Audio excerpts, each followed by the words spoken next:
परमेश्वर कबीर जी का एक हॉस्पिटल है, ये दास उसका नौकर है।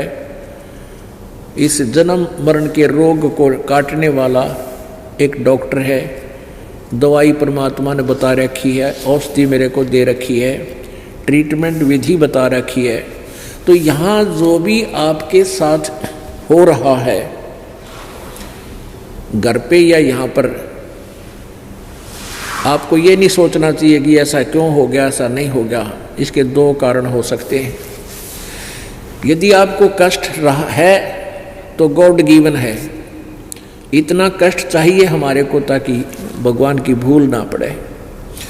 और कष्ट आपको अधिक बढ़ गया है तो आपका नाम खंड हो गया है, आपने डॉक्टर की मर्यादा निभाई नहीं है, जिस कारण से आपको पीड़ा बढ़ी है। वैसे नहीं बढ़ सकती। औषधि ठीक से यूज नहीं की या कोई परहेज तोड़ दिया। तो इसी प्रकार या तो आपने कोई नियम भंग कर दिए तब आपको पीड़ा बढ़ सकती है, अन्यथा पीड़ा है और नाम आपके ठीक है तो गॉड गिवन है, परमात्मा का दिया हुआ है, उसमें अग्रम अग्रम ना करना। क्योंकि कहते हैं सतगुरु शरण में आने से आई टले बला, और जब माथे में जब भाग्य में सूली हो, सूली माने मौत, वह कांटे में टल जा। ऐसे ऐसे भारी कष्ट होना हो, जान जानी हो, पूरा परिवार नष्ट होना हो, एक्सीडेंट हो जाता है, एक टांग कट कर बच जाते हो, वो टांग काटना यानी वो अंग भंग करना डॉक्टर के लिए, परमात्मा के लिए आवश्यक था, अन्यथा पूरा परिवार भी नष्ट हो सकता था। हमने युगों युगों के पाप इकट्ठे कर रखे हैं, तो परमात्मा अपने हिसाब से हमें जो है ट्रीटमेंट करेगा, हमारी हर तरह की सुविधाएं प्राप्त कराएगा, हमारे प्रारब्ध के कर्मों को काटेगा, निकालेगा, खत्म करेगा। जैसे डॉक्टर बताता है कि तेरा ये हाथ कटेगा अन्यथा पूरा शरीर नष्ट हो जाएगा, तो फिर डॉक्टर को ये कहना पड़ता है जी जान बचा लो, हाथ बेस से कट जावे। तो डॉक्टर का शौक नहीं, डॉक्टर कोई दुश्मन नहीं, शत्रु नहीं, उसने आवश्यक है जीवन की रक्षा करने के लिए एक हाथ को काटना। तो उसमें हम फिर कर क्या सकते हैं, सहमति ही देनी चाहिए। तो परमात्मा जो करते हैं आपके साथ, उसमें आपको कोई ऑब्जेक्शन नहीं होना चाहिए। हाँ, इतना ध्यान अवश्य रखें कि नाम ना खंड हो गया हो।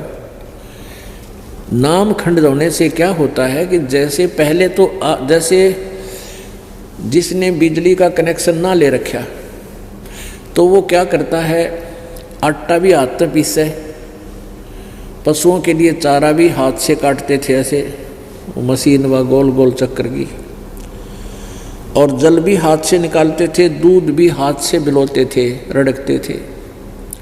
फिर ले लिया कनेक्शन, अब बटन स्विच ऑन कर देते हैं, अपने आप तो आटा पीसा जा रहा है और अपने आप कट कट कट कट सानी यानी चारा काटा जा रहा है। बटन दाब दिया, अपने आप मोटर सुर सुर करके नल का पानी का जो है ना बाल्टी भर देती है। और आपकी नालायकीतें गलतीतें, बिजली बोर्ड का बिल ना भरने से आपका कनेक्शन कट जाएगा, या किसी अन्य कारण से आपका कनेक्शन कट गया तो फिर आपको पावर नहीं आएगी। पहले जो पावर से काम हो रहा था वो बंद हो गया, फिर आप हाथ से कितना कर सकते हो ये अंडरस्टूड है। तो ऐसे परमेश्वर कबीर जी की शरण में आने से आपका सब कार्य उस ईश्वरीय शक्ति से होगा, कबीर परमेश्वर जी की पावर से होगा, और फिर परमात्मा की पावर से जो काम होगा वो बहुत ही स्पीड तो होगा, और जो मनुष्य नहीं कर सकता, मानव मैनुअली नहीं किया जा सकता, वो पावर किया करती है। तो ऐसी ऐसी अनहोनी आपके घर पर होंगी, आप सोच भी नहीं सकते। ऐसा सुख मालिक आपको देगा, सोचते रह जाओगे, हे भगवान मेरी तो जान जानी थी, और दवाई खा के छक लिया, कोई गोली काम नहीं कर रही थी कोई किसी प्रकार की, और फिर एकदम वैसे ही आपको ठीक कर देता है परमात्मा। तो पुण्यात्माओं कहते हैं ना जाने के उस सतगुरु के शरण में आने से अगर फिर भी कोई आपत्ति आती है तो ना जाने के बला टाली है भगवान ने। एक तो ये है, और दूसरा ये है कि आपने या कोई मर्यादा भंग कर दी है। इन दोनों में से एक ही होगा। तो इसलिए कोशिश रखें कि नाम भंग ना हो। मर्यादा भंग होने से बहुत हानि हो जाती है, काल का दाव लग जाता है। परमात्मा कहते हैं जब लग हंसा हमरी आना और काल लगे ली तेरा बाणा।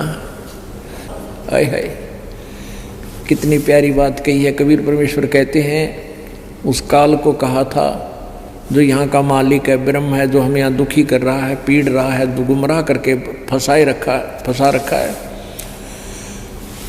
उसको कहा था कि जब तक हंस मेरी आत्मा मेरी मर्यादा में रहेंगे, मेरा नाम खंड नहीं होगा, तब तक तो तेरा कोई तीर मेरे भक्त पर नहीं लग सकता, तो उसको किसी प्रकार दुखी नहीं कर सकता।